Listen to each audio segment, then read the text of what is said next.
So, Sue, I want to start by saying thanks for letting us into your lesson. We really appreciate it, and I think we all gained tremendously from the experience. Yeah, definitely. And what I think for me, I particularly enjoyed was being part of the process prior to the lesson, because I think in some of the suggestions and things we made this morning, we felt a sense of commitment to them in the lesson. I feel as though you had a stake in it. Yeah, absolutely did, because I think in making those suggestions, we felt as much part of the process this afternoon as we would have done, a lot more than just perhaps coming in and observing.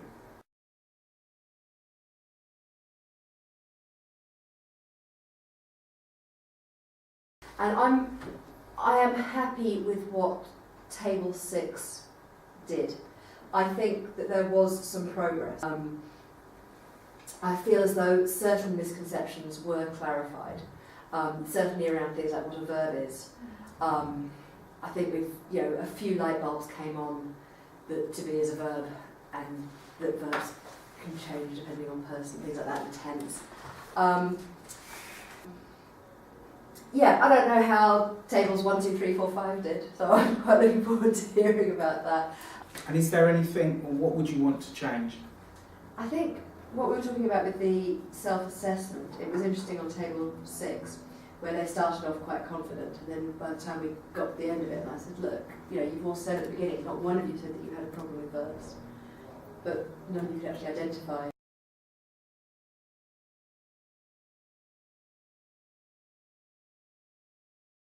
Alright, I thought the lesson went well, although yes, I agree that even at table 2 and 3 there were certain parts when the students were pretty confused about what they were supposed to do, but they helped one another and some of them clarified for the rest. And did they get it right? Yes. Clarification. Yes, and I noticed that at table 2 there was a natural leader. Katie was like taking on Katie Alley, was that slightly bigger? Because there's Katie Bacon. Katie Bacon, yes. Yes, She will be leading this. Yes, yeah. And I really liked the Mr. Man at the end of the lesson because I think it got the students to articulate their thinking and their learning. Yeah. And it's very important for students to think about their learning. So I really enjoyed that. I think my main thing that I really appreciated is just you weren't afraid at all to show that you were kind of differentiating. And it wasn't ever said that it was because they were of different ability, but the tables were of different sizes, and it's like, you're doing that task and you're doing that task, and I'm not going to come talk to you, I'm going to do it with them. And they were like, oh, and then it's kind of like, oh, charming, oh, thanks very much, miss, but you could see that inside they're like, that's because we can do that. And so it was real, and I think sometimes I'm a bit afraid to do that. I'm a bit afraid of like offending children, that they might think that, so I don't sort of do it as explicitly as that. So that was really good for me to see.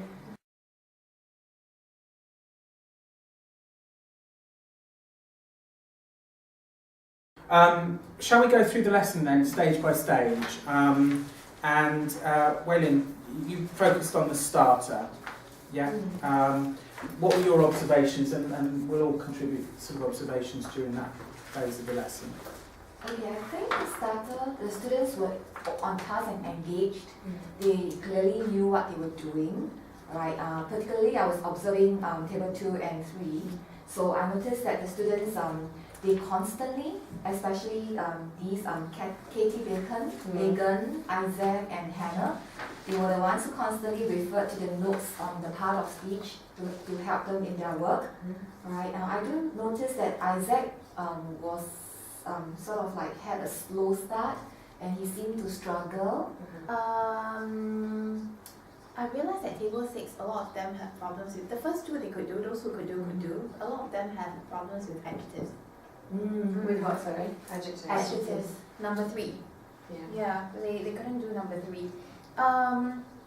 But I realized that I noticed that it gave them help by reminding them what an adjective was, and then they slowly got it. So it was.